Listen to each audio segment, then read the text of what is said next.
1978年5月28日，总统蒋经国前往当时高雄县参观佛光山、甲六姑育幼园。到佛光山的时阵，主持相关法师亲自来迎接。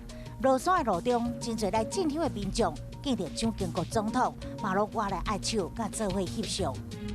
上午9点半钟，蒋总统又到六龟乡山地育幼院慰问可爱的院童们。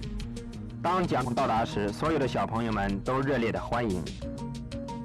蒋经国总统伫院内特别关心自细就失去双手的尤文典小妹妹。今年已经45岁，尤文典嘛是台湾有名的口述画家。1989年5月28日，第一架建国号战机伫台中青山宫空军基地起飞成功。起飞进前，工程人员进行详细检测，第5空明上校驾驶建国号战机进行起飞，飞升、燃油、动力系统等功能的测试。我们所有的工程人员跟所有的维修维护人员，大家的努力都没有白费。建国号战机的起飞成功，对国军来讲会当讲是强心剂。